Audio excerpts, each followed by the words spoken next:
Most people use LinkedIn outreach in the wrong way.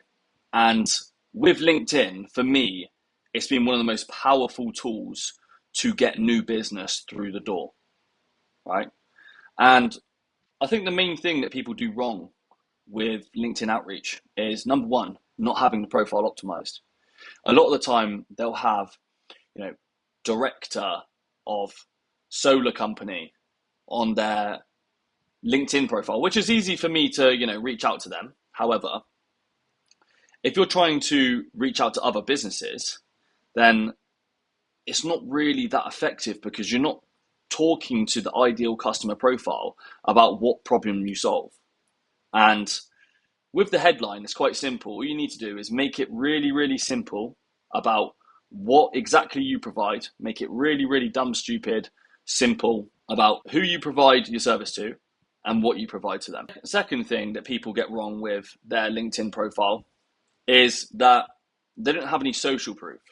So social proof is a massive, massive part of outreach, part of getting brand awareness, about branding in general, because you're saying what you do for this customer, for this type of customer, but do you have any results to back it up? You know? So it's very, very important that you have evidence to show what you do. Have a good offer, have evidence that backs it up. Simple, right? Next up on the LinkedIn profile is the content that you're posting. So number one, I believe in volume. A lot of people say quality over quantity. I'm a very big believer in volume and touch points. You might already know this. I feel like I've got a bit of a reputation for it by now, because I love to reach out to loads of people all the time. But I think that getting in touch with people, staying top of mind all times is important. Sending the message instead of not sending it is key, even if it's, low quality, right? Doing the post instead of not doing the post because you want to get it perfect. Who's going to get seen more? The person who posts and doesn't really necessarily care, or the person who doesn't post and doesn't get seen at all, right? So doing content.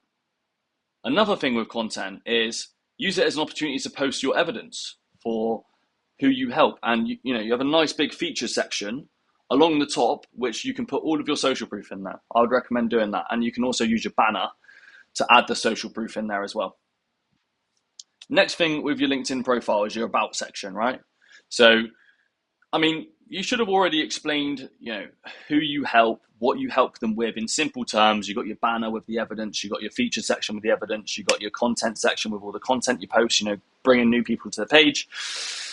But you can also use the about section where you have a bit about you, and I would just use that as an opportunity to, resonate with the person who you're trying to target, and then talk about the problem you solve, and then how you've helped other people do it, and clear and concise next steps on where they could go to booking with you, etc.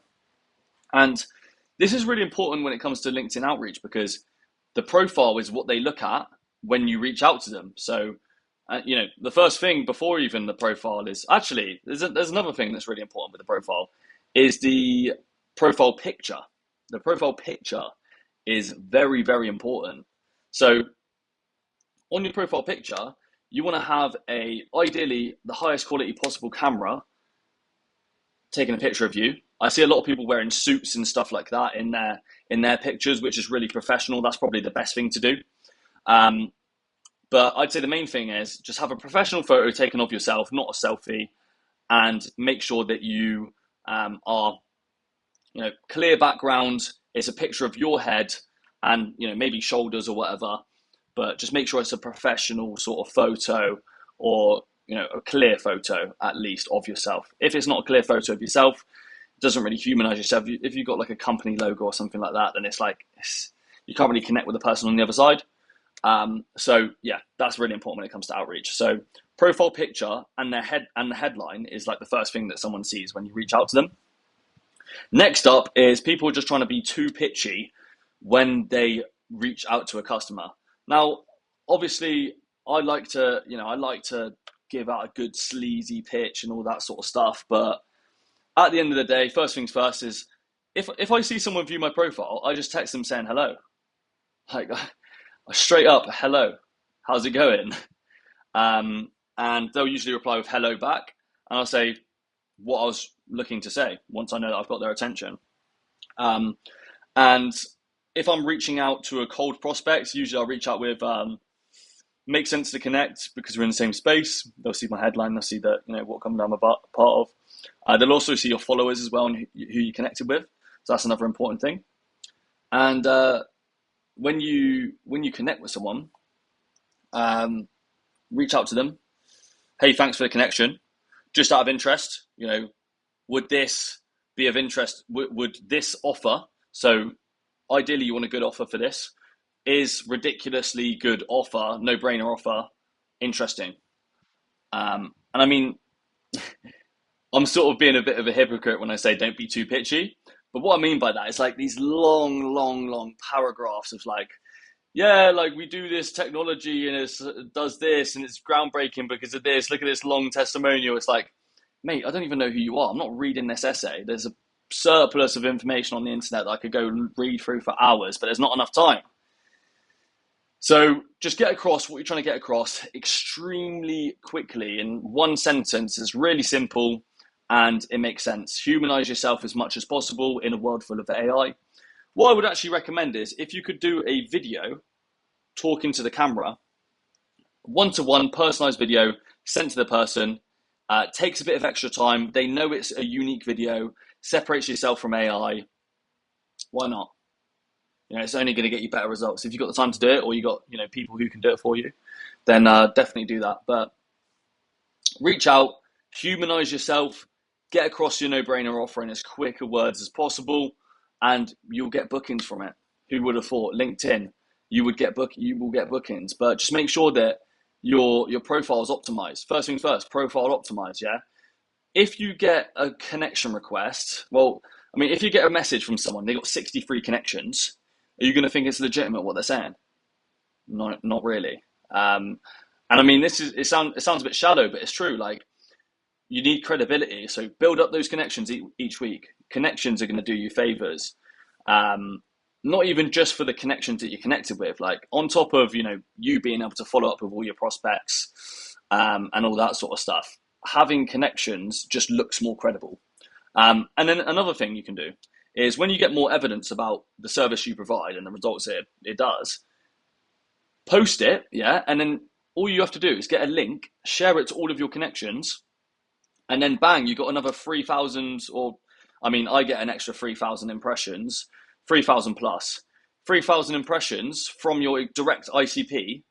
And I got bookings, I got bookings and deals from it every time I do it. So post evidence, copy the link, get a VA to send it to all of your contacts or use a software, and then bang, you get bookings and deals from it.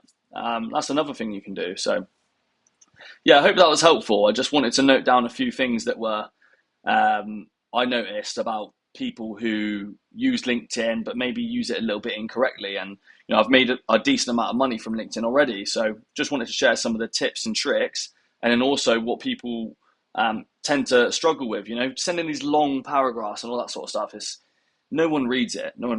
Humanize yourself, be different. Put a bit of a joke in there. If you can be entertaining, more entertaining than the tasks that someone is doing at that time during their work hours, you're onto a winner. Think about it. If you receive a phone call, from someone who is actually like quite funny to listen to, and you're doing a boring job, you're in the rain or you're in the blazing sun, you want to take a break, you've received a phone call from someone who's actually quite funny. It's like, do you know what I mean? You're going to take the time out and just like listen to them and hear them out. You have respect for them as well. But if you just hear someone on the phone like, oh yeah, do you want to, like, I've got this really super offer, yeah, do you want to hear it? Like, no mate, I don't want to hear it. So yeah, try and be entertaining, because if you're entertaining, people are going to want to listen to you. If people want to listen to you, you're going to get more offers on the table. Get more offers on the table, you're going to get more deals. Simple.